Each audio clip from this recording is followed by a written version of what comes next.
ನಮಸ್ಕಾರ. ಸುದ್ದಿಯ ಸಿಂಹಾಸನ ನಮ್ಮ ಹಾಸನ್ ಟಿವಿ ನ್ಯೂಸ್ಗೆ ಸ್ವಾಗತ. ನಾನು ಚಾಂದಿನಿ. ಇದೀಗ ಮುಖ್ಯಾಂಶಗಳು. ಬೇಲೂರು ಹಳೆಬೀಡು ಇಲಾಖೆಗಳ ಸಮನ್ವಯ ಕೊರತೆಯಿಂದ ಅಭಿವೃದ್ಧಿ ಕಾರ್ಯಗಳು ಕುಂಠಿತ. ಶಾಸಕ ಎಚ್.ಕೆ. ಸುರೇಶ್ ಅಧಿಕಾರಿಗಳಿಗೆ ಎಚ್ಚರಿಕೆ. ಹಾಸನಾಂಬಿಯಲ್ಲಿ ಇಸ್ಕಾನ್ ಲಡ್ಡು ಕೊಡಲು ಚಿಂತನೆ. ಹಾಸನದಲ್ಲಿ ಜಿಲ್ಲಾಧಿಕಾರಿ ಸಿ. ಸತ್ಯಭಾಮ ಹೇಳಿಕೆ. ಸಿಎಂ ಸಿದ್ದರಾಮಯ್ಯ ರಾಜೀನಾಮೆ ನೀಡಲು ಆಗ್ರಹಿಸಿ ಹಾಸನದಲ್ಲಿ ಬಿಜೆಪಿ ಪ್ರತಿಭಟನೆ. ಜಿಲ್ಲಾಡಳಿತಕ್ಕೆ ಮನವಿ.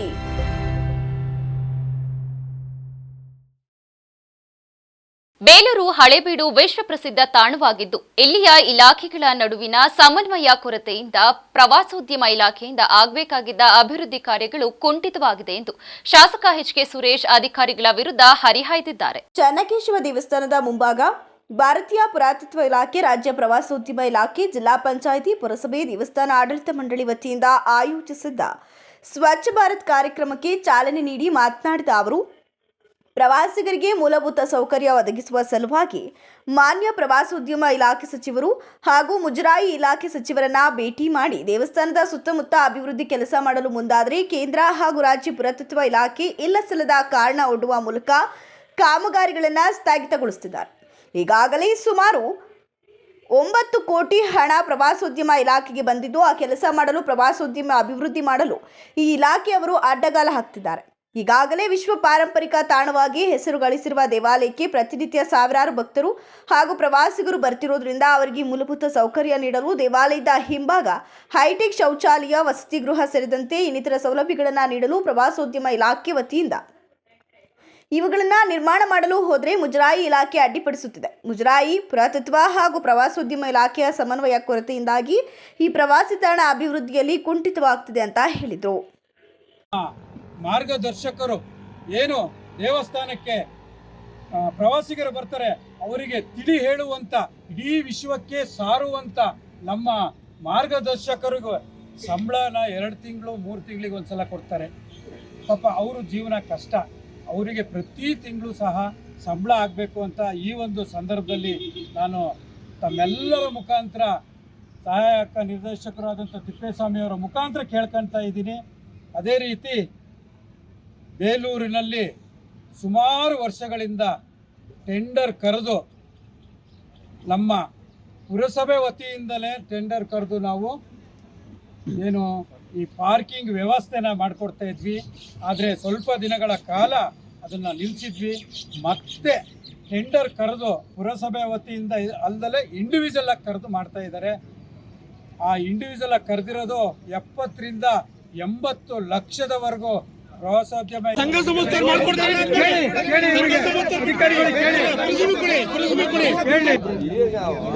ಏನಾರ ಅನಾಹುತ ಆಯ್ತು ಅಂತ ಇದ್ದಾರೆ, ನಿಮಗೆ ಬರ್ಕೊಡ್ತೀನಿ ಅಂತ ಇದ್ದಾರೆ. ನೀವು ಡೆಮೊಲೇಷನ್ ಮಾಡಕ್ಕೆ ಏನು ಸಮಸ್ಯೆ? ನಾಳೆ ಅನಾಹುತ ಆದ್ಮೇಲೆ ಮಾಡ್ತೀರಾ ಮಾಡಿ, ಇಲ್ಲ ಡೆಮೊಲೇಷನ್ ಮಾಡ್ತೀರಾ ಮಾಡಿ, ಎಲ್ಲದಕ್ಕೂ ರೆಡಿ ಇದ್ದಾರೆ. ಈ ಸಂದರ್ಭದಲ್ಲಿ ಕೇಂದ್ರ ಪುರಾತತ್ವ ಇಲಾಖೆ ಸಹಾಯಕ ನಿರ್ದೇಶಕ ಗೌತಮ್, ರಾಜ್ಯ ಪುರಾತತ್ವ ಸಹಾಯಕ ನಿರ್ದೇಶಕ ಕುಮಾರ್, ಪೊಲೀಸ್ ಇನ್ಸ್ಪೆಕ್ಟರ್ ಜಯಪ್ರಕಾಶ್, ಮಾರ್ಗದರ್ಶಿ ಸಂಘದ ಅಧ್ಯಕ್ಷ ರಾಮಚಂದ್ರ, ಪುರಸಭೆ ಮುಖ್ಯಾಧಿಕಾರಿ ಸುಜಯ್, ದೇವಸ್ಥಾನ ಕಾರ್ಯನಿರ್ವಹಣಾಧಿಕಾರಿ ಯೋಗೀಶ್, ಪುರಸಭೆ ಅಧಿಕಾರಿಗಳು, ಆರೋಗ್ಯ ಅಧಿಕಾರಿ ಲೋಹಿತ್, ಮಯೂರ ವೇಲಾಪುರಿ, ಹೋಟೆಲ್ ವ್ಯವಸ್ಥಾಪಕ ಶ್ರೇಯಸ್, ದೇಗುಲ ಅಧಿಕಾರಿಗಳು, ಸಿಬ್ಬಂದಿಗಳು, ಪುರಸಭೆ ನೌಕರರು, ಪೌರ ಕಾರ್ಮಿಕರು ಇತರರು ಉಪಸ್ಥಿತರಿದ್ದರು. ಕೆಲ ದಿನಗಳ ಹಿಂದೆ ಹೊರ ರಾಜ್ಯದ ತಿರುಪತಿ ದೇವಸ್ಥಾನದ ಲಾಡುವಿನಲ್ಲಿ ಪ್ರಾಣಿಗಳ ಕೊಬ್ಬು ಮಿಶ್ರಣವಾದ ಬಗ್ಗೆ ವಿವಾದ ಕೇಳಿಬಂದ ಹಿನ್ನೆಲೆ ಜಿಲ್ಲಾಡಳಿತವು ಈ ವರ್ಷದಿಂದ ಇಸ್ಕಾನ್ ಲಡ್ಡು ವಿತರಣೆ ಮಾಡಲು ಚಿಂತನೆ ನಡೆಸಿದೆ ಎಂದು ಹಾಸನದ ಡಿಸಿ ಸತ್ಯಭಾಮ ತಿಳಿಸಿದರು. ಇದೇ ವೇಳೆ ತಮ್ಮ ಕಚೇರಿಯಲ್ಲಿ ಮಾಧ್ಯಮಕ್ಕೆ ಮಾಹಿತಿ ನೀಡಿದ ಜಿಲ್ಲಾಧಿಕಾರಿಗಳು, ಈ ವರ್ಷದ ಹಾಸನಾಂಬೆ ಬಾಗಿಲು ಅಕ್ಟೋಬರ್ 24ರಂದು ತೆರೆಯಲಾಗುವುದು. ಜೊತೆಗೆ ಶ್ರೀ ಸಿದ್ದೇಶ್ವರ ಜಾತ್ರಾ ಮಹೋತ್ಸವಕ್ಕೆ ಸಕಲ ಸಿದ್ಧತೆಯನ್ನು ಮಾಡಿಕೊಳ್ಳಲಾಗುತ್ತಿದೆ. ಭಕ್ತರಿಗೆ ಕೊಡುವ ಲಾಡು ಬಗ್ಗೆ ಯೋಚಿಸಿ ಸ್ವಚ್ಛತೆ, ಭಕ್ತಿ ಭಾವದಿಂದ ಕೊಡಲು ಮುಂದಾಗಿದ್ದು, ಈ ವರ್ಷದಿಂದ 300 ರೂಪಾಯಿ ಕೊಟ್ಟು ಟಿಕೆಟ್ ಪಡೆದವರಿಗೂ 1 ಲಾಡು ಕೊಡಲಾಗುತ್ತದೆ. 1,000 ನೀಡಿ ಟಿಕೆಟ್ ಪಡೆದವರಿಗೂ 2 ಲಾಡು ಕೊಡಲು ನಿರ್ಧರಿಸಲಾಗಿದೆ. ಹೂವಿನ ಅಲಂಕಾರ, ನಗರ ಸೌಂದರೀಕರಣ ಎಲ್ಲವುದರ ಬಗ್ಗೆ ಗಮನ ಕೊಡಲಾಗಿದೆ. ಈ ಬಾರಿ ತಿರುಪತಿಯಲ್ಲಿ ತಿಮ್ಮಪ್ಪನ ಲಡ್ಡು ವಿವಾದ ಹಿನ್ನೆಲೆಯಲ್ಲಿ ಹಾಸನಾಂಬೆ ದೇವಾಲಯದ ಪಾವಿತ್ರ್ಯತೆ ಹಾಗೂ ಲಡ್ಡಿನ ಗುಣಮಟ್ಟ ಕಾಪಾಡಿಕೊಳ್ಳಲು ಜಿಲ್ಲಾಡಳಿತ ಮುಂದಾಗಿದ್ದು, ಹಾಸನಾಂಬೆ ಭಕ್ತರಿಗೆ ಇಸ್ಕಾನ್ ಲಡ್ಡು ವಿತರಣೆಗೆ ಚಿಂತನೆ ನಡೆಸಿದೆ. ಈ ಸಂಬಂಧ ಈಗಾಗಲೇ ಇಸ್ಕಾನ್ ಸಂಸ್ಥೆ ಜೊತೆ ಸಮಾಲೋಚನೆ ನಡೆಸಿದ್ದು, ಜಿಲ್ಲಾ ಉಸ್ತುವಾರಿ ಸಚಿವರ ಜೊತೆ ಚರ್ಚೆ ನಡೆಸಿ ಅಂತಿಮ ತೀರ್ಮಾನ ಕೈಗೊಳ್ಳಲಾಗುವುದು ಅಂತ ಹೇಳಿದರು. ತೀವ್ರ ಮಳೆಯಿಂದ 271 ಮನೆ ಹಾನಿಯಾಗಿದ್ದು 56 ಕೊಟ್ಟಿಗೆ ಹಾನಿಯಾಗಿದ್ದು ಒಟ್ಟು 861 ಹೆಕ್ಟೇರ್ನಷ್ಟು ಕೃಷಿ ಬೆಳೆ ಹಾನಿಯಾಗಿದೆ. 445 ತೋಟಗಾರಿಕೆ ಬೆಳೆ ಆಗಿದೆ. ವಿವಿಧ ನಗರ ಮತ್ತು ಗ್ರಾಮಗಳ ಕಡೆ ರಸ್ತೆ ಹಾಳಾಗಿದೆ ಅಂತ ಹೆಚ್ಚಿನ ಮಳೆಯಿಂದಾದ ಹಾನಿ ಬಗ್ಗೆ ಮಾಹಿತಿ ನೀಡಿದರು. ಈ ಬಾರಿ 24-25ನೇ ಸಾಲಿನ ಹಾಸನಾಂಬ ಉತ್ಸವಕ್ಕೆ ನಾವು ಸಕಲ ಸಿದ್ಧತೆಗಳನ್ನ ಮಾಡ್ಕೊಳ್ತಾ ಇದ್ದೀವಿ. ಇದು ನಮ್ಮ ಮಾನ್ಯ ಸಚಿವರು ಮತ್ತು ಆ ಒಂದು ಸಮಿತಿಯಲ್ಲಿ ನಾವು ಅದನ್ನು ಪ್ಲೇಸ್ ಮಾಡ್ತೀವಿ. ಲಡ್ಡುದು ತಾವೇನು ಕೇಳ್ತಾ ಇದ್ದೀರಾ, ಇದನ್ನು ಕೂಡ ಅಂದರೆ ತುಂಬ ಭಕ್ತಿ ಭಾವದಿಂದ, ತುಂಬ ಸ್ವಚ್ಛತೆಯಿಂದ, ಆಮೇಲೆ ಅದಕ್ಕೆ ಬಳಸುವಂಥ ತುಪ್ಪ ಇದೆಲ್ಲನೂ ಕೂಡ ನಂದಿನಿ ತುಪ್ಪವೇ ಆಗಿರಬೇಕು. ಇದೆಲ್ಲ ವಿಚಾರಗಳನ್ನ ನಾವು ನಮ್ಮ ಮಾನ್ಯ ಸಚಿವರ ಒಂದು ಕಮಿಟಿಯಲ್ಲಿ ಇಟ್ಬಿಟ್ಟು ಅದನ್ನು ಫೈನಲೈಸ್ ಮಾಡ್ಕೊಳ್ತಿದ್ವಿ.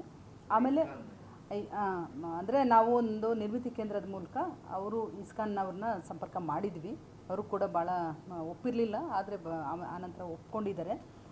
ಸೊ ಲಡ್ಡುದು ಮತ್ತು ಪ್ರಸಾದ, ಜೊನ್ನೆ ಪ್ರಸಾದ ಅಂತ ಅಂದ್ಬಿಟ್ಟು ಮಾಡ್ತೀವಿ. ನಮ್ಮ ಮಾನ್ಯ ಸಚಿವರು ಸೂಚನೆ ನೀಡಿರುವಂತೆ ಈ ಬಾರಿ 300 ರೂಪಾಯಿ ಟಿಕೆಟ್ ತೊಗೊಂಡವ್ರಿಗೆ ಹಿಂದೆ ಲಡ್ಡು ಕೊಡ್ತಾ ಇರಲಿಲ್ಲ. ಈ ಬಾರಿ 300 ರೂಪಾಯಿ ಟಿಕೆಟ್ ತೊಗೊಂಡವ್ರಿಗೆ, ಹಾಸನಾಂಬ ದರ್ಶನಕ್ಕೆ ಟಿಕೆಟ್ ತೊಗೊಂಡವ್ರಿಗೆ ಒಂದು ಲಡ್ಡನ್ನು ನಾವು ಕೊಡ್ತೀವಿ. 1000 ರೂಪಾಯಿ ಒಂದು ಏನು ಟಿಕೆಟ್ ತೊಗೊಂಡವ್ರಿಗೆ 2 ಲಡ್ಡು ಅಂತಂದ್ಬಿಟ್ಟು ಇಂದಿನಿಂದ ಏನು ನಡ್ಕೊಬಂದಿದೆ ಅದನ್ನು ಇದು ಮಾಡ್ತೀವಿ. ಸಕಲ ಸಿದ್ಧತೆಗಳನ್ನ ನಾವು ಮಾಡ್ಕೊಳ್ತಾ ಇದ್ದೀವಿ. ಅಲಂಕಾರ ಆಗಿರ್ಬೋದು, ನಮ್ಮ ಏನು ಹೂವಿನ ಅಲಂಕಾರ ಆಗಿರ್ಬೋದು, ನಮ್ಮ ನಗರದ ಸೌಂದರ್ಯೀಕರಣ ಆಗಿರ್ಬೋದು, ಇದೆಲ್ಲನೂ ಕೂಡ ಹಿಂದಿನ ಬಾರಿಗಿಂತ ಇನ್ನೂ ಹೆಚ್ಚಿನ ರೀತಿಯಲ್ಲಿ ತುಂಬ ವೈಭವಯುತವಾಗಿ ಮಾಡೋಣ ಅಂತಂದ್ಬಿಟ್ಟು ಮಾನ್ಯ ಸಚಿವರು ಈಗಾಗಲೇ ಸೂಚನೆ ಕೊಟ್ಟಿರೋದ್ರಿಂದ ನಾವು ಅದನ್ನು ಆ ಪ್ರಿಪ್ರೇಷನ್ಸ್ ಮಾಡ್ತಾಯಿದ್ದೀವಿ. ತಮಗೆ ಸಚಿವರದ್ದು ಏನು ಸಮಿತಿಯಲ್ಲಿ ಫೈನಲೈಸ್ ಆಗುತ್ತೆ, ಸಚಿವರೇ ತಮಗೆ ಮಾಹಿತಿ ನೀಡ್ತಾರೆ. ಆ್ಯಪ್ ಮಾಡ್ತಾಯಿದ್ದೀವಿ, ಪ್ರಿಪ್ರೇಷನ್ನಲ್ಲಿ ಹಂತದಲ್ಲಿದೆ.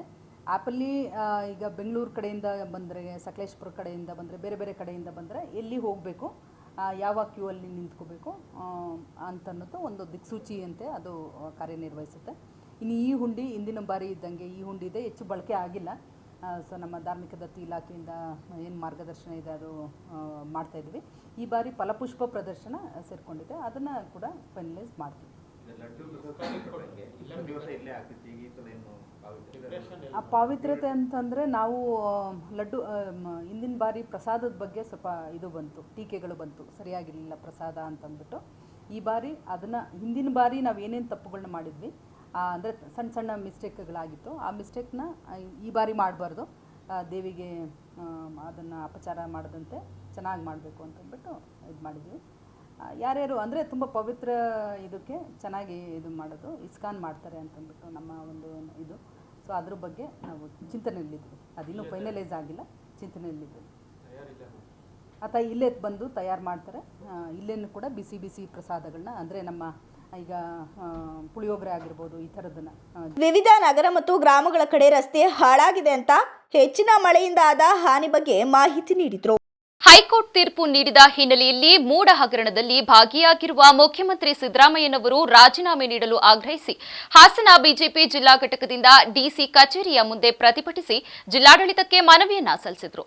ಬಿಜೆಪಿ ಜಿಲ್ಲಾಧ್ಯಕ್ಷ ಸಿದ್ದೇಶ್ ನಾಗೇಂದ್ರ ಮಾಧ್ಯಮದೊಂದಿಗೆ ಮಾತನಾಡಿ, ರಾಜ್ಯಕ್ಕೆ ಒಂದು ಐತಿಹಾಸಿಕ ತಿರುವಾಗಿದ್ದು, ಕಳೆದ 3-4 ತಿಂಗಳ ಹಿಂದೆ ನಡೆದ ಮೂಡ ಭ್ರಷ್ಟಾಚಾರ ಹಗರಣದಲ್ಲಿ ಕರ್ನಾಟಕದ ಮುಖ್ಯಮಂತ್ರಿ ಸಿದ್ದರಾಮಯ್ಯ ಅವರು ಭಾಗಿಯಾಗಿರುವುದು ಜಹಜಾಹಿರವಾಗಿ ಮತ್ತು ಉಚ್ಚ ನ್ಯಾಯಾಲಯ ಸಿಎಂ ಅವರ ಮೇಲೆ ತನಿಖೆಗೆ ಆದೇಶ ನೀಡಲಾಗಿದ್ದರೂ ಇವರಿಗೂ ರಾಜೀನಾಮೆ ನೀಡದಿರುವುದು ಖಂಡನೀಯ. ಮೂಡ ಹಗರಣದ ವಿರುದ್ಧವಾಗಿ ಒಂದು ಬೃಹತ್ ಪಾದಯಾತ್ರೆಯನ್ನು ಕೂಡ ಹಮ್ಮಿಕೊಂಡು ಮೈಸೂರು ಚಲೋ ನಡೆಸಿ ಬಿಜೆಪಿ ರಾಜ್ಯಾಧ್ಯಕ್ಷರಾದ ವಿಜೇಂದ್ರ ಅವರ ನೇತೃತ್ವದಲ್ಲಿ ಹೋರಾಟ ಹಮ್ಮಿಕೊಂಡ ಸಂದರ್ಭದಲ್ಲಿ ಇಂದು ಮೊದಲ ಹಂತದ ಜಯ ದೊರಕಿದೆ. ಕೋರ್ಟ್ ಸೆಪ್ಟೆಂಬರ್ 12ಕ್ಕೆ ಮುಗಿದಿದ್ರೂ ಆದೇಶವನ್ನು ಕಾಯ್ದಿರಿಸಿ ಇಂದು ಮಧ್ಯಾಹ್ನ 12 ಗಂಟೆಗೆ ಐತಿಹಾಸಿಕ ತೀರ್ಪು ಕೊಟ್ಟಿರೋದಾಗಿ ಹೇಳಿದರು. ತಾರೀಕು ಕರ್ನಾಟಕ ರಾಜ್ಯಕ್ಕೆ ಒಂದು ಐತಿಹಾಸಿಕ ದಿನವಾಗಿದೆ. ಇಂದು ಏನು ಕಳೆದ 3 ತಿಂಗಳಕ್ಕಿಂತ ಹೆಚ್ಚಿನಿಂದ ಭಾರತೀಯ ಜನತಾ ಪಾರ್ಟಿ ಮತ್ತು ಎಲ್ಲ ಸಮಸ್ತ ನಾಗರಿಕ ಬಂಧುಗಳು ಮೈಸೂರಿನ ಮೂಡ ಪ್ರಕರಣದಲ್ಲಿ ಏನು ಹಗರಣ ನಡೆದಿದೆ ಅದರ ವಿರುದ್ಧವಾಗಿ ಒಂದು ಬೃಹತ್ ಪಾದಯಾತ್ರೆಯನ್ನು ಸಹ ಹಮ್ಮಿಕೊಂಡು ಮೈಸೂರು ಚಲೋವನ್ನು ನಡೆಸಿ ಮಾನ್ಯ ರಾಜ್ಯಾಧ್ಯಕ್ಷರಾದಂಥ BY ವಿಜೇಂದ್ರಣ್ಣನವರ ನೇತೃತ್ವದಲ್ಲಿ ಒಂದು ಹೋರಾಟವನ್ನು ಹಮ್ಮಿಕೊಂಡಿದ್ದಂಥ ಸಂದರ್ಭದಿಂದ ಇವತ್ತು ಅದಕ್ಕೆ ಮೊದಲನೇ ಹಂತದ ಜಯ ಸಿಕ್ಕಿದೆ ಅಂತ ಭಾವಿಸ್ತೀವಿ. ಕೋರ್ಟಿನಿಂದ ಇವತ್ತು ವಿಚಾರಣೆ 12ನೇ ತಾರೀಕಿಗೆ ಸಂಪೂರ್ಣವಾಗಿ ಮುಗಿದಿದ್ರೂ ಅದನ್ನು ಆದೇಶವನ್ನು ಕಾಯ್ದಿರಿಸುವಂಥ ಪ್ರಕ್ರಿಯೆ ಆಗಿತ್ತು. ಇಂದು ಮಧ್ಯಾಹ್ನ 12 ಗಂಟೆಗೆ ನ್ಯಾಯಮೂರ್ತಿ ನಾಗಪ್ರಸನ್ನನವರ ಪೀಠದಿಂದ ಐತಿಹಾಸಿಕ ತೀರ್ಪನ್ನು ಕೊಟ್ಟಿದ್ದಾರೆ.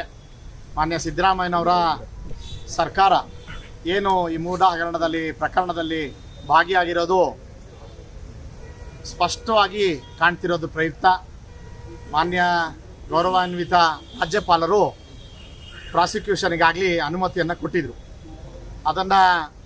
ಅದ್ರ ಮೇಲೆ ಒಂದು ತಡೆಯಾಜ್ಞೆಗಾಗಿ ಮನವಿಯನ್ನು ಮಾಡಿಕೊಂಡು ಸುದೀರ್ಘವಾಗಿ ವಿಚಾರಣೆ ನಡೆದಿತ್ತು ಮತ್ತು ಅದನ್ನು ಅರ್ಜಿಯನ್ನು ವಜಾಗೊಳಿಸುವಂಥ ಈ ಪ್ರತಿಭಟನೆಯಲ್ಲಿ ಬಿಜೆಪಿ ಜಿಲ್ಲಾ ಪ್ರಧಾನ ಕಾರ್ಯದರ್ಶಿ ಅಮಿತ್ ಶೆಟ್ಟಿ, ಮಹಿಳಾ ಮೋರ್ಚಾ ಜಿಲ್ಲಾಧ್ಯಕ್ಷೆ ನೇತ್ರಾವತಿ ಮಂಜುನಾಥ್, ಬಿಎಚ್ ನಾರಾಯಣಗೌಡ, ರತ್ನಪ್ರಕಾಶ್, ವೇದಾವತಿ, ಶೇಷಮ್ಮ ಸೇರಿದಂತೆ ಇತರರು ಉಪಸ್ಥಿತರಿದ್ದರು. ಮಕ್ಕಳು ಶಾಲೆಯಲ್ಲಿ ಓದುವುದರ ಜೊತೆಗೆ ಸ್ವತಂತ್ರವಾಗಿ ಇಂತಹ ಕ್ರೀಡೆಗಳಲ್ಲಿ ಭಾಗವಹಿಸಿದ್ರೆ ಓದುವುದಕ್ಕೆ ಇದೊಂದು ರೀತಿ ಸಹಕಾರಿಯಾಗಲಿದೆ ಎಂದು ಹಾಸನ ತಾಲೂಕು ಪಂಚಾಯತ್ ಇಒ ಗಿರೀಶ್ ತಿಳಿಸಿದರು. ನಗರದ ಜಿಲ್ಲಾ ಕ್ರೀಡಾಂಗಣದಲ್ಲಿ ಜಿಲ್ಲಾಡಳಿತ, ಜಿಲ್ಲಾ ಪಂಚಾಯತ್, ಯುವ ಸಬಲೀಕರಣ ಮತ್ತು ಕ್ರೀಡಾ ಇಲಾಖೆ, ಶಾಲಾ ಶಿಕ್ಷಣ ಇಲಾಖೆ ಇವರ ಸಂಯುಕ್ತ ಆಶ್ರಯದಲ್ಲಿ ಹಮ್ಮಿಕೊಳ್ಳಲಾಗಿದ್ದ ತಾಲೂಕು ಮಟ್ಟದ ದಸರಾ ಕ್ರೀಡಾಕೂಟವನ್ನು ಜ್ಯೋತಿ ಬೆಳಗುವುದರ ಮೂಲಕ ಉದ್ಘಾಟಿಸಿ ಮಾತನಾಡಿದ ಅವರು, ಪ್ರಸ್ತುತದಲ್ಲಿ ಓದುವುದು ಅಂಕಗಳಿಗಾಗಿ ಪರ್ಸೆಂಟೇಜ್ ಎಷ್ಟು ಸಿಗುತ್ತೆ ಅನ್ನೋ ಬಗ್ಗೆ ಮಾತ್ರ ಮಕ್ಕಳು ಸೀಮಿತವಾಗ್ತಿದ್ದಾರೆ. ನಾವುಗಳು ಸರ್ಕಾರಿ ಶಾಲೆಯಲ್ಲಿ ಓದ್ತಿದ್ದಾಗ ಬೆಳಗ್ಗೆ ಮತ್ತು ಮಧ್ಯಾಹ್ನ ಒಂದು ತರಗತಿ ಆಟೋಟಕ್ಕಾಗಿಯೇ ಮೀಸಲಿಡಲಾಗಿತ್ತು. ಓದೋದರ ಜೊತೆಗೆ ಸ್ವತಂತ್ರವಾಗಿ ಕ್ರೀಡೆಯಲ್ಲಿ ಭಾಗವಹಿಸ್ತಿದ್ವು. ನಾವು ಓದೋದಕ್ಕೆ ಕ್ರೀಡೆಯೂ ಕೂಡ ಒಂದು ರೀತಿ ಸಹಕಾರಿಯಾಗ್ತಿತ್ತು. ಓದುವುದರ ಜೊತೆಗೆ ಕ್ರೀಡೆಯೂ ಸಹ ಅಷ್ಟೇ ಪ್ರಾಮುಖ್ಯವಾಗಿದೆ ಅಂತ ಹೇಳಿದರು. ಒಳ್ಳೆಯ ಆರೋಗ್ಯ ರೀತಿಯಲ್ಲಿ ಸ್ಪರ್ಧೆಯಲ್ಲಿ ಪಾಲ್ಗೊಂಡು ಯಶಸ್ವಿಗೊಳಿಸಿ ಅಂತ ಶುಭ ಹಾರೈಸಿದರು.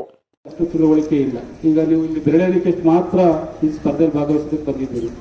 ಬರೀ ನಮ್ಮ ಈಗಿನ ವ್ಯವಸ್ಥೆ ಹೇಗಾಗಿದೆ ಅಂತಂದರೆ ಓದೋದು, ಮಾರ್ಕ್ಸು, ಪರ್ಸೆಂಟೇಜ್ ಎಷ್ಟು ತಗೊಳ್ತಾರೆ ಅಷ್ಟಕ್ಕಷ್ಟೇ ಮಕ್ಕಳುಗಳು ಸೀಮಿತ ಆಗ್ತಾ ಇದ್ದಾವೆ.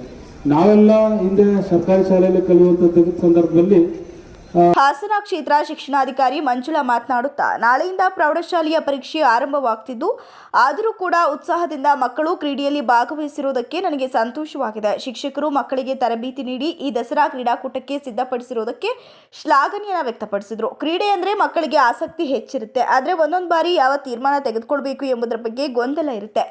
ಈಗಿನ ಮಕ್ಕಳಲ್ಲಿ ಬಾಡಿ ವೀಕ್ ಇರುತ್ತೆ. ಓದೋದನ್ನು ಬಿಟ್ಟರೆ ಮೊಬೈಲ್, ಆದರೆ ಮೂರನೆಯದು ರೀಲ್ಸ್ನಲ್ಲಿ ಹೆಚ್ಚು ತೊಡಗುತ್ತಾರೆ ಅಂತ ಬೇಸರ ವ್ಯಕ್ತಪಡಿಸಿದರು. ಮೊಬೈಲ್ ಮತ್ತು ರೀಲ್ಸ್ ಬಿಟ್ಟು ಅದೇ ಸಮಯದಲ್ಲಿ ಆಟವಾಡಿದರೆ ನಿಮ್ಮ ಮೈಂಡ್ ಫ್ರೆಶ್ ಆಗುತ್ತೆ ಅಂತ ಕಿವಿಮಾತು ಹೇಳಿದರು. ಇದೇ ವೇಳೆ ತಾಲೂಕು ದೈಹಿಕ ಪರಿವೀಕ್ಷಕರಾದ ವೇದಣ್ಣ, ಜಿಲ್ಲಾ ದೈಹಿಕ ಶಿಕ್ಷಣ ಸಂಘದ ಅಧ್ಯಕ್ಷ ಚಕ್ರಪಾಣಿ, ತಾಲೂಕು ಪಂಚಾಯಿತಿ ಸಹಾಯಕ ನಿರ್ದೇಶಕ ದಿನೇಶ್, ಸಿಕೆ ರಘು, ರಾಷ್ಟ್ರೀಯ ಯುವ ಪ್ರಶಸ್ತಿ ಪುರಸ್ಕೃತರಾದ ಬಿಟಿ ಮಾನವ ಇತರರು ಉಪಸ್ಥಿತರಿದ್ದರು. ಚನ್ನರಾಯಪಟ್ಟಣ ತಾಲೂಕಿನ ಹಿರಿಸಾವೆ ಹೋಬಳಿಯ ಮತಿಘಟ್ಟ ಗ್ರಾಮ ಪಂಚಾಯಿತಿ ಅಧ್ಯಕ್ಷ ಸ್ಥಾನಕ್ಕೆ ಶಶಿಕಲಾ ಅವಿರೋಧವಾಗಿ ಆಯ್ಕೆಯಾಗಿದ್ದಾರೆ. ನಿಕಟಪೂರ್ವ ಅಧ್ಯಕ್ಷರಾದ ಶ್ರೀಮತಿ ವೀಣಾ ಮಂಜೇಗೌಡ ನೀಡಿದ ರಾಜೀನಾಮೆಯಿಂದ ತೆರವಾಗಿದ್ದ ಅಧ್ಯಕ್ಷ ಸ್ಥಾನಕ್ಕೆ ಚುನಾವಣೆ ಪ್ರಕ್ರಿಯೆ ನಡೆಯಿತು. ಶಶಿಕಲಾ ಹೊರತುಪಡಿಸಿ ಮತ್ಯಾರೂ ನಾಮಪತ್ರ ಸಲ್ಲಿಸಿದ ಕಾರಣ ಶಶಿಕಲಾ ಅವರನ್ನೇ ಅವಿರೋಧವಾಗಿ ಆಯ್ಕೆ ಮಾಡಲಾಯಿತು.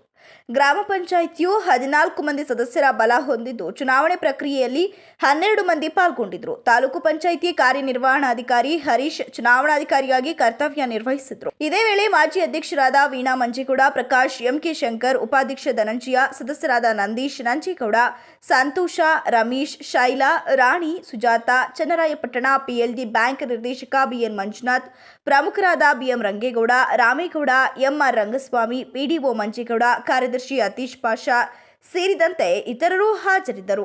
ಹಾಸನದ ಶುಭೋದಯ ಕಲ್ಯಾಣ ಮಂಟಪದಲ್ಲಿ ಸೆಪ್ಟೆಂಬರ್ 29, 2024 ಭಾನುವಾರದಂದು ಹಾಸನ ಮತ್ತು ಕೊಡಗು ಆರ್ಯವೈಶ್ಯ ಕಲಾ ವೈಭವ ಕಾರ್ಯಕ್ರಮವನ್ನು ಏರ್ಪಡಿಸಲಾಗಿದೆ ಎಂದು ಕರ್ನಾಟಕ ಆರ್ಯವೈಶ್ಯ ಮಹಾಸಭಾ ಅಧ್ಯಕ್ಷ ಪಿಜಿ ಶ್ರೀಕಾಂತ್ ತಿಳಿಸಿದರು. ಪತ್ರಿಕಾಗೋಷ್ಠಿಯಲ್ಲಿ ಮಂಗಳವಾರ ಮಾತನಾಡಿದ ಅವರು, ಕರ್ನಾಟಕ ರಾಜ್ಯದ ಆರ್ಯವೈಶ್ಯ ಜನಾಂಗದ ಸಂಘಟನೆಗಾಗಿ, ಕಲೆಯ ಅನಾವರಣಕ್ಕಾಗಿ, ಬಾಂಧವ್ಯದ ವೃತ್ತಿಗಾಗಿ ಕಾರ್ಯಕ್ರಮವನ್ನು ಹಮ್ಮಿಕೊಳ್ಳಲಾಗಿದ್ದು, ನಗರದ ಶುಭೋದಯ ಕಲ್ಯಾಣ ಮಂದಿರದಲ್ಲಿ ನಡೆಯುವ ಕಾರ್ಯಕ್ರಮದಲ್ಲಿ ಹಾಸನ ಮತ್ತು ಕೊಡಗು ಜಿಲ್ಲೆಯ ಎಲ್ಲ ಆರ್ಯವೈಶ್ಯ ಬಂಧುಗಳು ಭಾಗವಹಿಸಲಿದ್ದಾರೆ.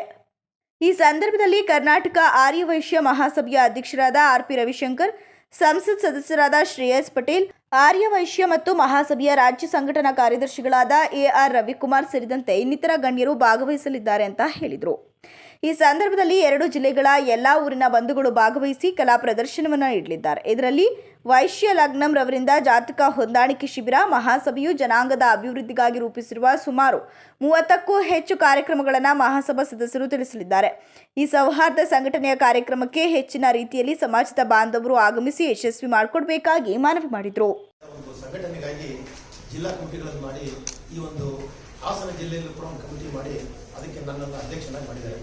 ಸೊ ಇದರ ಮುಖ್ಯವಾದ ಉದ್ದೇಶ ಏನಪ್ಪ ಅಂತಂದರೆ ಸಮುದಾಯದ ಅಭಿವೃದ್ಧಿ ಮತ್ತು ಸಮುದಾಯದ ಒಂದು ವ್ಯವಸ್ಥೆ ನೋಡ್ಕೊಳ್ಳುವಂಥದ್ದು ಆಗಿರ್ತದೆ.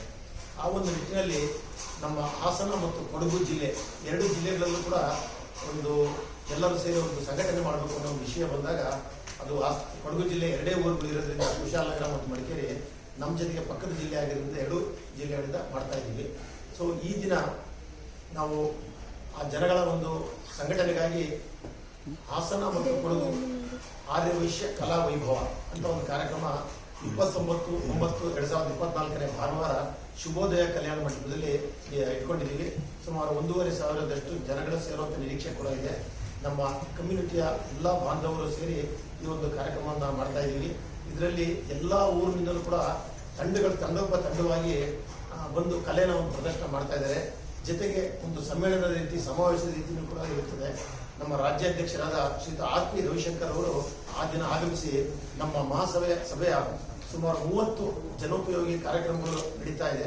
ಅದರ ಆ ಒಂದು ವಿಷಯಗಳನ್ನು ಕೂಡ ಕಟ್ಟಕಡೆ ವ್ಯಕ್ತಿಗೂ ತಲುಪಿಸಬೇಕು ಅನ್ನೋ ಒಂದು ವಿಚಾರಕ್ಕಾಗಿ ಇಲ್ಲಿ ಈ ಕಾರ್ಯಕ್ರಮ ಹಮ್ಮಿಕೊಂಡಿದ್ದೀವಿ.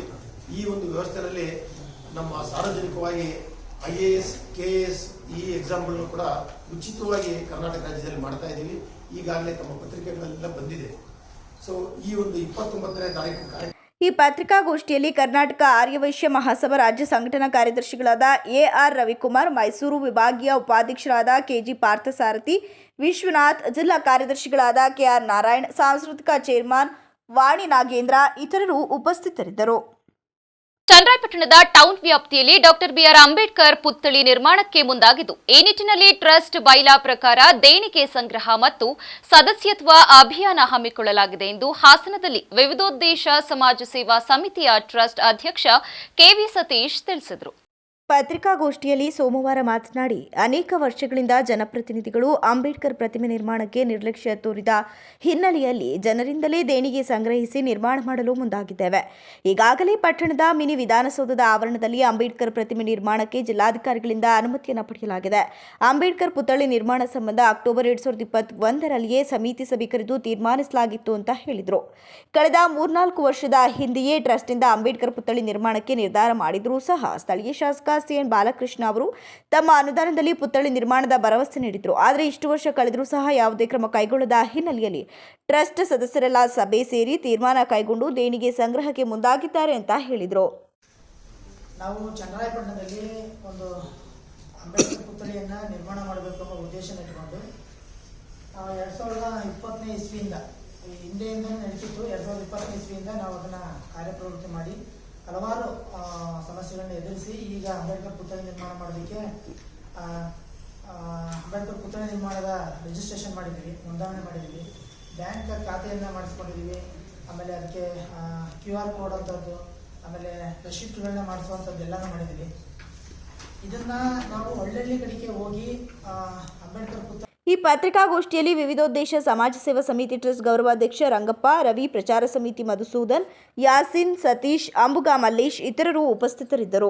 19ನೇ ವಾರ್ಡಿನ ನಗರದ ರಂಗಾಚಾರ್ ಗಲ್ಲಿಯ UGD ಕಾಮಗಾರಿ ಮತ್ತು ರಸ್ತೆ ಕಾಮಗಾರಿಯನ್ನ ನಗರಸಭೆ ಅಧ್ಯಕ್ಷ M ಚಂದ್ರೇಗೌಡ ಅವರು ಮಂಗಳವಾರದಂದು ಬೆಳಗ್ಗೆ ಸ್ಥಳಕ್ಕೆ ಆಗಮಿಸಿ ಪರಿಶೀಲನೆಯನ್ನ ನಡೆಸಿದ್ದಲ್ಲದೆ ಹಾಸನಾಂಬ ದೇವಿ ಗುಡಿಯ ಬಾಗಿಲು ತೆಗೆಯುವ ಮೊದಲೇ ಕಾಮಗಾರಿ ಪೂರ್ಣಗೊಳ್ಳಲಿದೆ ಎಂದು ಭರವಸೆಯನ್ನ ನೀಡಿದರು. 19ನೇ ವಾರ್ಡಿನ ನಗರದ ಉತ್ತರ ಬಡಾವಣೆ ಸರ್ಕಾರಿ ಶಾಲೆ ಬಳಿ ಅರಳಿಪೇಟೆ ರಸ್ತೆ ಹಾಗೂ ಗಾಣಿಗರ ಬೀದಿ ಮಧ್ಯೆ ಇರುವ ರಂಗಾಚಾರ್ ಗಲ್ಲಿಯಲ್ಲಿ UGD ಸಂಸ್ಥೆ ರಸ್ತೆ ಸಮಸ್ಯೆ, ಕಸ ತುಂಬಿದ ಸಮಸ್ಯೆಯಿಂದ ಪ್ರತಿನಿತ್ಯ ನರಕ ಯಾತನೆಯನ್ನ ಇಲ್ಲಿನ ನಿವಾಸಿಗಳು ಅನುಭವಿಸಬೇಕಾಗಿತ್ತು. ಮಳೆ ಬಂದರೆ ಸಾಕು ಮನೆಗೆ UGD ನೀರು ಹರಿಯುತ್ತದೆ. ಈಗಾಗಲೇ 2-3 ಮನೆಯವರು ಮನೆ ಖಾಲಿ ಮಾಡಿಕೊಂಡು ಬೇರೆ ಕಡೆ ಬಾಡಿಗೆ ಮನೆಯಲ್ಲಿ ಇರಬೇಕಾದ ಪರಿಸ್ಥಿತಿ ಬಂದಿತ್ತು. ಕೊಳಚೆ ನೀರು ಹರಿಯುತ್ತಿರುವುದರಿಂದ ಸೊಳ್ಳೆಗಳ ಕಾಟ ಹೆಚ್ಚಾಗಿದೆ. ಅನೇಕರಿಗೆ ಡೆಂಗ್ಯೂ ಜ್ವರ ಬಂದಿದೆ. ಅನೇಕ ರೋಗ ರುಜಿನಗಳು ಸಂಭವಿಸುತ್ತಿದೆ. ಮನೆಯಲ್ಲಿ ಚಿಕ್ಕ ಮಕ್ಕಳು ಇದ್ದು ಕೂಡಲೇ ಸರಿಪಡಿಸದಿದ್ದರೆ ನಗರಸಭೆ ಮುಂದೆ ನಿವಾಸಿಗಳೆಲ್ಲ ಸೇರಿ ಪ್ರತಿಭಟನೆ ಮಾಡಬೇಕಾದ ಅನಿವಾರ್ಯತೆ ಬರುತ್ತೆ ಅಂತ ಎಚ್ಚರಿಸಿದಾಗ ಕಾಮಗಾರಿಯನ್ನು ಪ್ರಾರಂಭಿಸಿದ್ರು. ಆದರೆ ಪೂರ್ಣ ಮಾಡದೆ ಕೇವಲ ಯುಜಿಡಿ ವಿದ್ಯುತ್ ಕಂಬ ಸರಿಪಡಿಸಿದ್ರು. ಈಗ ತೆಗೆದ ಮಣ್ಣುಗಳು ಅಲ್ಲಲ್ಲೇ ಬಿದ್ದು ಮಳೆ ಬಂದರೆ ಸಾಕು ಕೆಸರುಗದ್ದೆ ಆಗುತ್ತೆ.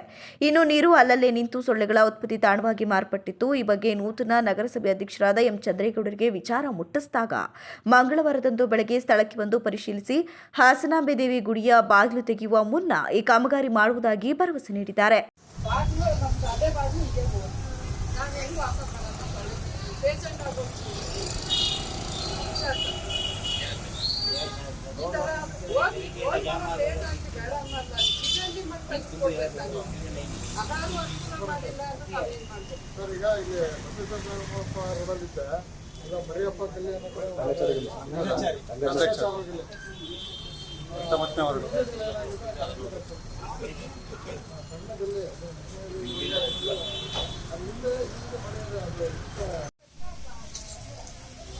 ನಗರದ 19ನೇ ವಾರ್ಡಲ್ಲಿ ಯುಜಿಡಿ ಸಮಸ್ಯೆ ಮತ್ತು ರಸ್ತೆ ಸಮಸ್ಯೆ ಬಗ್ಗೆ ನನ್ನ ಗಮನವನ್ನು ಸೆಳೆದಿದ್ದರು ಪತ್ರಕರ್ತರು. ಹಾಗಾಗಿ ಸ್ಥಳ ಪರಿಶೀಲನೆಗೆ ಇವತ್ತು ಬಂದಿದ್ದೀನಿ. ಈ 19ನೇ ವಾರ್ಡಿನ ಈ ರಂಗಾಚಾರ್ಯ ಗಲ್ಲಿ ಇಲ್ಲಿ ಯುಜಿಡಿ ಲೈನ್ ಮಾಡಿದ್ದಾರೆ. ಆದರೆ ಕಾಂಕ್ರೀಟ್ ಮಾಡೋದು ಸ್ವಲ್ಪ ತಡ ಆಗಿದೆ. ಇವತ್ತು ನಾನು ಅದು ಇಂಜಿನಿಯರ್ ಕರೆಸಿ ಮಾತಾಡಿ ಇದರ ಬಗ್ಗೆ ಕ್ರಮ ಕೈಗೊಂಡು ಇದನ್ನು ರೋಡ್ನ ಸರಿ ಮಾಡಿಸ್ಕೊಡ್ತೀನಿ. ನನ್ನ ಪಕ್ಕದ ರಸ್ತೆ ಗಾಣಿಗೆರೆ ಇದೆ, ಅಲ್ಲಿ ಒಂದು ಹೊಸ ಯುಜಿಡಿ ಲೈನ್ ಆಗಬೇಕು. ಅದನ್ನ ವರ್ಕ್ ಪ್ರಾರಂಭ ಮಾಡಿದ್ದಾರೆ. ಆಮೇಲೆ ಪೈಪ್ನೆಲ್ಲ ತಂದಿಟ್ಟಿದ್ದಾರೆ. ಸ್ವಲ್ಪ ಗುತ್ತಿಗೆದಾರರಿಗೆ ಇವತ್ತು ನಾನು ಹೇಳಿ ಶೀಘ್ರದಲ್ಲಿ 2 ದಿನದಲ್ಲಿ ಕಾಮಗಾರಿ ಕೈಗೊಳ್ಳುವ ವ್ಯವಸ್ಥೆ ಮಾಡಿಕೊಡ್ತೀನಿ. ಹಾಸನಾಂಬ ಜಾತ್ರೆ ಪ್ರಾರಂಭಕ್ಕಿಂತ ಮುಂಚೆನೆ ಯುಜಿಡಿ. ಹಾಸನ ನಗರದ ಶ್ರೀ ಗಣಪತಿ ಸೇವಾ ಸಂಸ್ಥೆಯಿಂದ ಪ್ರತಿಷ್ಠಾಪಿಸಲಾಗಿರುವ ಶ್ರೀ ಗಣೇಶೋತ್ಸವ ಕಾರ್ಯಕ್ರಮದಲ್ಲಿ ಮಂಗಳವಾರದ ಮಧ್ಯಾಹ್ನ ಮಹಾಮಂಗಳಾರತಿಗೆ ಬಿಜೆಪಿ ರಾಜ್ಯ ಪ್ರಧಾನ ಕಾರ್ಯದರ್ಶಿ ಪ್ರೀತಂ ಜೇಗೌಡ ಮತ್ತು ದಂಪತಿಗಳು ಆಗಮಿಸಿ ದೇವರ ದರ್ಶನ ಮಾಡಿ ಪುನೀತರಾದರು. ಪ್ರೀತಂ ಗೌಡರು ಮಾಧ್ಯಮದೊಂದಿಗೆ ಮಾತನಾಡಿ, ಹಾಸನ ನಗರದ ಪೆಂಡಾಲ್ ಗಣಪತಿ ಎಂದೇ ಹೆಸರು ಆಗಿರುವ ಗಣೇಶ ಸೇವೆಯನ್ನ ಈ ದಿನ ನಗರ ಕಲ್ಪಿಸಿಕೊಟ್ಟಿದ್ರು. ನನ್ನ ವಿಧಾನಸಭಾದ ಹಿತೈಷಿಗಳು ಈ ದಿನ ಬಂದು ಪೂಜೆಯಲ್ಲಿ ಪಾಲ್ಗೊಂಡು ವಿಘ್ನ ನಿವಾರಕನ ಆಶೀರ್ವಾದ ಪಡೆದಿದ್ದೇವೆ. ವಿನಾಯಕ ಹಾಸನ ಜಿಲ್ಲೆ ಮತ್ತು ವಿಧಾನಸಭಾ ಕ್ಷೇತ್ರಕ್ಕೆ ಒಳಿತನ್ನ ಮಾಡಲಿ ಅಂತ ಈ ಸಂದರ್ಭದಲ್ಲಿ ಭಗವಂತನಲ್ಲಿ ಪ್ರಾರ್ಥನೆ ಮಾಡಿದ್ದೇನೆ ಅಂತ ಹೇಳಿದರು. ನಾನು ಗಣಪತಿ ಪೂಜೆಯಲ್ಲಿದ್ದರಿಂದ ರಾಜ್ಯ ಮುಖ್ಯಮಂತ್ರಿ ಬಗ್ಗೆ ವಿಚಾರ ತಿಳಿದಿರುವುದಿಲ್ಲ. ಕೋರ್ಟ್ನಲ್ಲಿ ಇದ್ದುದರಿಂದ ಯಾವುದನ್ನ ಮಾತನಾಡಾಗಿಲ್ಲ. ತೀರ್ಪನ್ನ ವೀಕ್ಷಣೆ ಮಾಡಿ ಮುಂದೆ ತಿಳಿಸುವುದಾಗಿ ಹೇಳಿದರು. ವಿನಾಯಕ ಹಾಸನ ಜಿಲ್ಲೆಗೆ ಹಾಸನ ವಿಧಾನಸಭಾ ಕ್ಷೇತ್ರ ಸೇರಿದಂತೆ ರಾಜ್ಯಕ್ಕೆ ಒಳಿತನ್ನ ಮಾಡಲಿ ಅಂತ ಹೇಳಿ ಈ ಸಂದರ್ಭದಲ್ಲಿ ಭಗವಂತನಲ್ಲಿ ಪ್ರಾರ್ಥನೆಯನ್ನ ಮಾಡಿದ್ದೇನೆ. ಪೂಜೆಗಳು ಮುಗಿದಿದೆ. ಈಗ ನಮ್ಮ ಮೆಂಬರ್ಶಿಪ್ ಡ್ರೈವ್ ಇದೆ. ಬನ್ನಿ ಎಲ್ಲರೂ ಮೆಂಬರ್ಶಿಪ್ ಡ್ರೈವ್ ಇಂದ ಒಂದು ಪೂರ್ವಭಾವಿ ಸಭೆ ಇಟ್ಕೊಂಡಿದ್ದೀವಿ. ಅಲ್ಲಿ ಸಿಗುವಂಥದ್ದಾಗುತ್ತೆ. ಈಗ ಗಮನಿಸಿ ಪೂಜೆಯಲ್ಲಿದೆ ನಾನು 11 ಗಂಟೆಯಿಂದ. ಈಗ ಅದನ್ನ ಹೋಗಿ ನೋಡಿ ರಿಯಾಕ್ಟ್ ಮಾಡ್ತೀನಿ. ನಾನು ನೋಡಿಲ್ಲ, ನೋಡಿ ನಿಮ್ಗೆ ವಾಪಸ್ ರಿಯಾಕ್ಟ್ ಮಾಡ್ತೀನಿ. ಕೆಲವು ಬಿಜೆಪಿ ನಾಯಕರು ರಾಜೀನಾಮೆ ಕೊಡಬೇಕು ಅಂತ ಒತ್ತಾಯ ನೋಡ್ತೀನಿ. ನಾನು ಪೂಜೆಯಲ್ಲಿದ್ದೆ 11 ಗಂಟೆಯಿಂದ ಬೆಳಗ್ಗೆ. ಮಾಧ್ಯಮ ನೋಡಿದೆ, ಅನುಮತಿ ನೀಡಿದ್ರೆ ನಿಮ್ಮ ಅಭಿಪ್ರಾಯ ಏನು? ಅಲ್ಲ, ಹಂಗಿಲ್ಲ. ನಾನು ನೋಡಿ ಅಧಿಕೃತವಾಗಿ ನೋಡಿ ರಿಯಾಕ್ಟ್ ಮಾಡ್ತೀನಿ. ಇಲ್ಲೇ ಇದ್ದೀನಿ ಇವತ್ತು ಪೂರ. ಈಗ ಅದನ್ನೇ ಕೋರ್ಟ್ ಅಲ್ಲಿ ಇತ್ತು, ಹಂಗಾಗಿ ನಾನು ಮಾತಾಡೋಂಗಿಲ್ಲ. ಕೋರ್ಟ್ ಇಂದ ಏನಿದೆ ತೀರ್ಮಾನ ನೋಡಿ ನಿಮಗೆ ರೆಸ್ಪಾಂಡ್ ಮಾಡ್ತೀನಿ. ಖಂಡಿತವಾಗ್ಲೂ ನಾನೇ ಬಂದು ನೀವೆಲ್ಲ ಇರ್ತೀರಲ್ಲ ರೆಸ್ಪಾಂಡ್ ಮಾಡ್ತೀನಿ. ಈ ವೇಳೆ ನಗರಸಭೆ ಮಾಜಿ ಅಧ್ಯಕ್ಷ ಆರ್ ಮೋಹನ್, ಎಂಸಿಇ ಕಾಲೇಜು ಕಾರ್ಯದರ್ಶಿ ಆರ್ಟಿ ದ್ಯಾವೇಗೌಡ, ಮ್ಯಾನೇಜರ್ ಶಿವರಾಮ್ ಕೃಷ್ಣಯ್ಯ, ಶ್ರೀ ಗಣಪತಿ ಸೇವಾ ಸಮಿತಿ ಅಧ್ಯಕ್ಷ ಡಾಕ್ಟರ್ ಎಚ್ ನಾಗರಾಜು, ಕಾರ್ಯದರ್ಶಿ ಚನ್ನವೀರಪ್ಪ, ಸಹ ಕಾರ್ಯದರ್ಶಿ ವೈಎಸ್ ಮುರುಗೇಂದ್ರ, ಖಜಾಂಜಿ ಎಂಎಸ್ ಶ್ರೀಕಂಠಯ್ಯ, ಧರ್ಮದರ್ಶಿಗಳಾದ Bhudesh, H D Shekar, H S Ananthanarayana, N S Shankarrao, C Ramachandraiah, H P Kiran, M K Kamal Kumar, H D Deepak, Leelakumar, BJP ಮುಖಂಡರಾದ ಪ್ರೀತಿವರ್ಧನ್, ಪ್ರಕಾಶ್ ಇತರರು ಉಪಸ್ಥಿತರಿದ್ದರು. ಸೆಪ್ಟೆಂಬರ್ 29ರ ಭಾನುವಾರದಂದು ಹಾಸನದ ಹಾಸನಾಂಬ ಕಲಾಕ್ಷೇತ್ರದಲ್ಲಿ ಕರ್ನಾಟಕ ರೈತ ಚಳುವಳಿ ನೇತಾರ ಪ್ರೊಫೆಸರ್ ಎಂಡಿ ನಂಜುಂಡಸ್ವಾಮಿ ಅವರ ನೆನಪಿನ ಕಾರ್ಯಕ್ರಮವನ್ನು ಆಯೋಜಿಸಲಾಗಿದೆ ಎಂದು ನಿವೃತ್ತ ಉಪನ್ಯಾಸಕರು ಪ್ರೊಫೆಸರ್ ಕೆಸಿ ಬಸವರಾಜು ತಿಳಿಸಿದರು. ಪತ್ರಿಕಾಗೋಷ್ಠಿಯಲ್ಲಿ ಮಂಗಳವಾರ ಮಾತನಾಡಿ, ಇದೇ ಭಾನುವಾರದಂದು ಬೆಳಗ್ಗೆ ನಡೆಯುವ ಕಾರ್ಯಕ್ರಮದಲ್ಲಿ ಶ್ರೀಮತಿ ನಂದಿನಿ ಜಯರಾಮ್, ಶ್ರೀ ದರ್ಶನ್ ಪುಟ್ಟಣ್ಣಯ್ಯ ಶಾಸಕರು, ಶ್ರೀ ನಂಜುಂಡೇಗೌಡರು Salagami, professor K C Basavaraju, Narayanaswamy, G G Halli, Shri Manjunath Datta, H M Vishwanath, R P Venkatesh Murthy, Hassan ಜಿಲ್ಲಾ ರೈತ ಬಂಧುಗಳು ಮತ್ತು ಹಿರಿಯ ಹೋರಾಟಗಾರರು ಭಾಗವಹಿಸಲಿದ್ದಾರೆ ಅಂತ ಹೇಳಿದರು.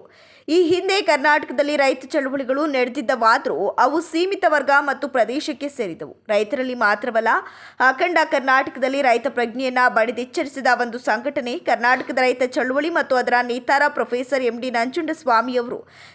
ನಿಮ್ಮೆಲ್ಲರನ್ನ ದೈಹಿಕವಾಗಿ ಆಗಲಿ 20 ವರ್ಷಗಳಾಗಿವೆ. ಆದರೂ ನಾಡಿನ ಮತ್ತು ನಾಡಿನಾಚೆಗೆ ಅಸಂಖ್ಯಾತ ಜನರ ಮನಸ್ಸಿನೊಳಗೆ ಒಂದು ಎಚ್ಚರದ ಪ್ರಜ್ಞೆಯಾಗಿ, ಅನ್ಯಾಯದ ವಿರುದ್ಧ ಸಿಡಿದೇಳುವ ದನಿಯಾಗಿ, ಮರೆಯಲಾಗದ ನೆನಪಾಗಿ ಇಂದಿಗೂ ಬದುಕುಳಿದಿದ್ದಾರೆ ಅಂತ ಹೇಳಿದರು.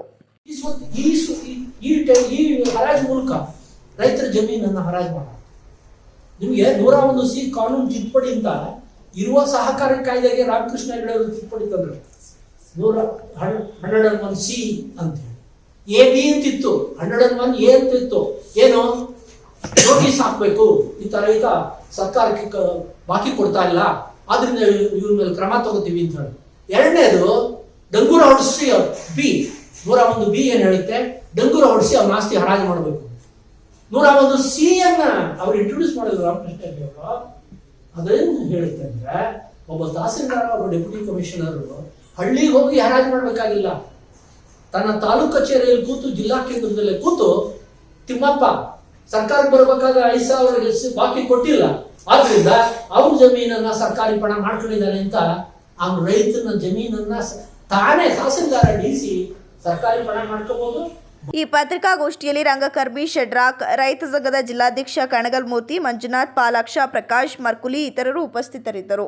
ಹಾಸನ ನಗರದ ಜಿಲ್ಲಾ ಕನ್ನಡ ಸಾಹಿತ್ಯ ಪರಿಷತ್ತು ಭವನದಲ್ಲಿ ಕಲಾವಿದರ ಸಂಘದ ವತಿಯಿಂದ ಮಂಗಳವಾರದಂದು ಬೆಳಗ್ಗೆ ಸಾಹಸ ಸಿಂಹ ವಿಷ್ಣುವರ್ಧನ್ 74ನೇ ವರ್ಷದ ಜನ್ಮದಿನವನ್ನ ಅರ್ಥಪೂರ್ಣವಾಗಿ ಆಚರಿಸಲಾಯಿತು. ಇದೇ ವೇಳೆ ಜೈ ಭೀಮ್ ಬ್ರಿಗೇಡ್ ಜಿಲ್ಲಾಧ್ಯಕ್ಷ ರಾಜೇಶ್ ಮತ್ತು ಕಲಾವಿದರ ಸಂಘದ ಜಿಲ್ಲಾಧ್ಯಕ್ಷ ಕುಮಾರ್ ಮಾತನಾಡಿ, ನಮ್ಮ ನೆಚ್ಚಿನ ನಾಯಕ ಸಾಹಸ ಸಿಂಹ ವಿಷ್ಣುವರ್ಧನ್ ಅವರ 74ನೇ ವರ್ಷದ ಹುಟ್ಟುಹಬ್ಬವನ್ನು ಆಚರಣೆ ಮಾಡಲಾಗ್ತದೆ. ಪ್ರತಿ ವರ್ಷದಂತೆ ಈ ವರ್ಷವೂ ಕೂಡ ಕಾರ್ಯಕ್ರಮವನ್ನು ಹಮ್ಮಿಕೊಳ್ಳಲಾಗಿದೆ. ವಿಷ್ಣುವರ್ಧನ್ ಅವರು ಮಹಿಳೆಯರಿಗೆ ವಿಶೇಷವಾದ ಗೌರವವನ್ನು ಕೊಡುವುದರಿಂದ ವಿಶ್ವದಲ್ಲಿ ತನ್ನದೇ ಆದ ಗೌರವವನ್ನು ಪಡೆದಿದ್ದರು. ವಿಷ್ಣು ಅವರ ಎಲ್ಲ ಚಿತ್ರಗಳು ಕುಟುಂಬ ಸಮೇತ ನೋಡಬಹುದಾಗಿತ್ತು. ಇವರ ಹೆಸರಿನಲ್ಲಿ ಮುಂದಿನ ದಿವಸ ಇನ್ನೂ ಹಲವಾರು ಸೇವಾ ಚಟುವಟಿಕೆಯ ಕಾರ್ಯ ಮಾಡಲಾಗುವುದು. ಮುಂದಿನ ವರ್ಷದಲ್ಲಿ ದೊಡ್ಡ ಮಟ್ಟದಲ್ಲಿ ಹಾಸನಾಂಬ ಕಲಾಕ್ಷೇತ್ರದಲ್ಲಿ ಕಾರ್ಯಕ್ರಮವನ್ನು ಏರ್ಪಡಿಸಲಾಗುವುದು ಅಂತ ಹೇಳಿದರು. ಕಾರ್ಯಕ್ರಮದ ನಂತರ ಸ್ಥಳೀಯ ಕಲಾವಿದರು ಸಾಹಸ ಸಿಂಹ ವಿಷ್ಣುವರ್ಧನ್ ನಟಿಸಿದ ಚಿತ್ರದ ಹಾಡನ್ನು ಹಾಡಿ ಗಮನ ಸೆಳೆದರು.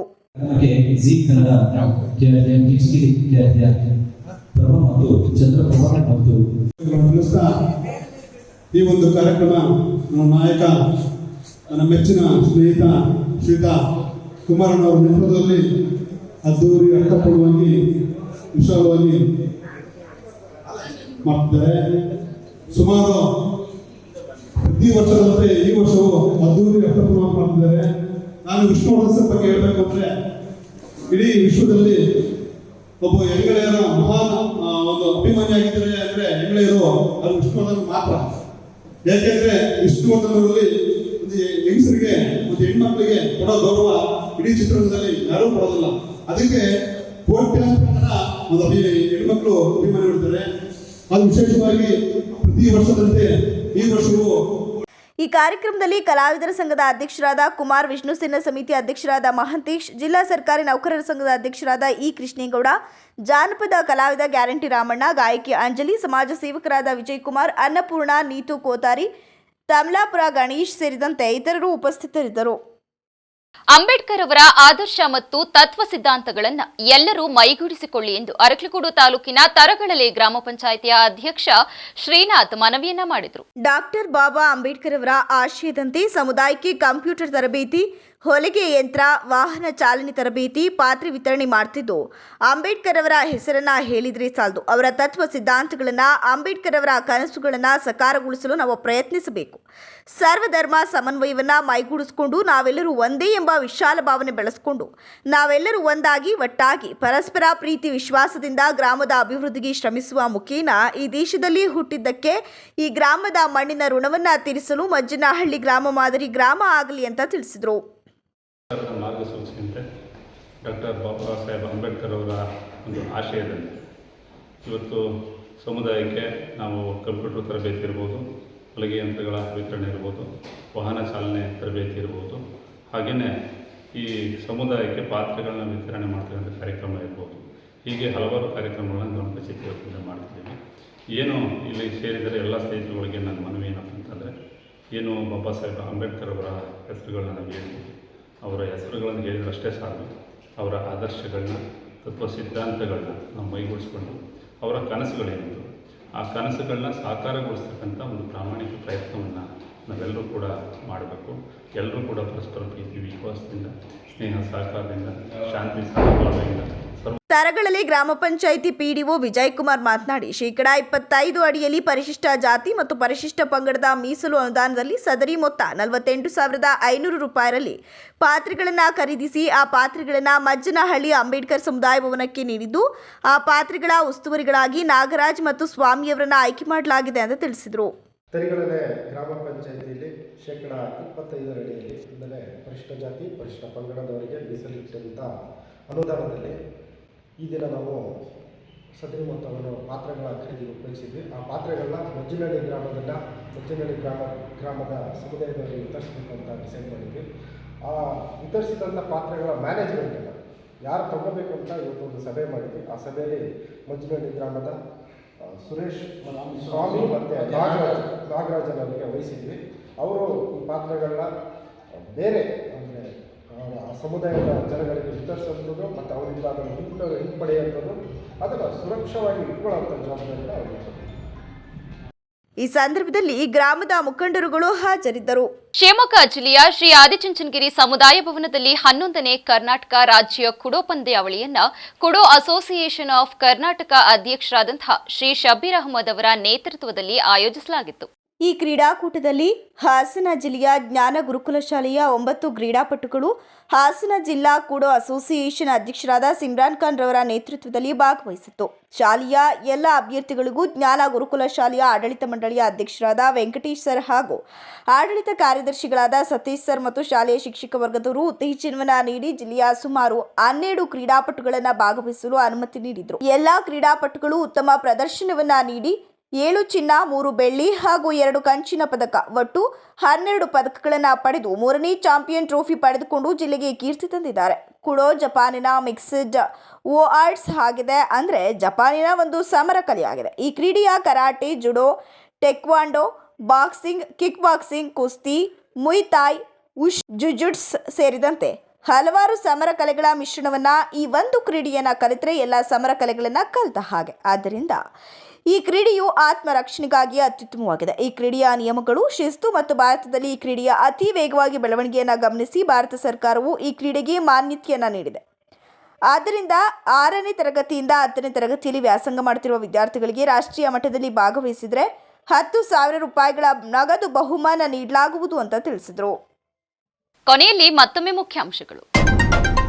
ಬೇಲೂರು, ಹಳೆಬೀಡು ಇಲಾಖೆಗಳ ಸಮನ್ವಯ ಕೊರತೆಯಿಂದ ಅಭಿವೃದ್ಧಿ ಕಾರ್ಯಗಳು ಕುಂಠಿತ, ಶಾಸಕ ಎಚ್.ಕೆ. ಸುರೇಶ್ ಅಧಿಕಾರಿಗಳಿಗೆ ಎಚ್ಚರಿಕೆ.